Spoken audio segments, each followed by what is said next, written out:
I'm female. I'm minority. When I started my business, I was young. There's definitely ageism in business. On top of that, English is my second language. You guys are like 17, 18, right? So I started my first company when I was 26 years old. So it's not too, it's not too far from your age group right now. And if any of you guys are here interested in being an entrepreneur, like starting your own company, make sure that you start your business, whether it's in service or in products, in area that you are highly have passion for, because there's a definite difference between a career and a job. So when I started my business, I was living at home. I was working at my parents' business, managing, I was an account manager, but my mother had never paid me. So I was a 25-year-old living at your parents' house on an allowance. So I was always poor. So I would go to the department store with my friends and see these beautiful cosmetics but they were very expensive, and they were amazing quality, but they were very expensive. So I could afford the products that was at the drugstore. So I would go to like the CVS or the Walgreens. But prior to 1999, like the drugstore makeup, the quality was really bad. But it was affordable. So I wanted to marry the two, and I knew by being in the family business that the reason the department store beauty products are really expensive is because they spend a lot of that money in marketing. I knew that I could take that chunk of a marketing fee out and put that money into actual product. And if I sell a really good product at a really good price point, I knew that my customers were going to be my brand ambassador. They were going to be my marketing people for me. I was 26, and when I first started the company, it was a one-woman company. It was me, myself, and I.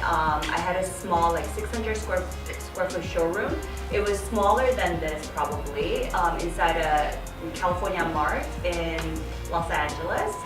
And I was by myself. So, but when any of the customers called, I didn't want to seem like it was a small company, so I would answer the phone and say, "Hello, Needs Cosmetics." And when they asked for Toni Ko, I actually put them on hold, step back, and I'll come back with a kind of a little bit different voice. And but I did everything. I delivered. I packed merchandise. I packed boxes. I made invoice. I designed. I was the president, the CEO, the janitor. I was everything. It was a one-woman company for the first 1 year. And the first 1 year, I sold $2 million selling just lip liners and eyeliners. That's 4 million pieces, because I was selling each pencils at 50 cents at wholesale price point. That's a lot of pencils. So each box was 3,456 pieces of cosmetic pencils, and it was 38 pounds. I carried every single one of those boxes myself. Of course, I was wearing heels the whole time.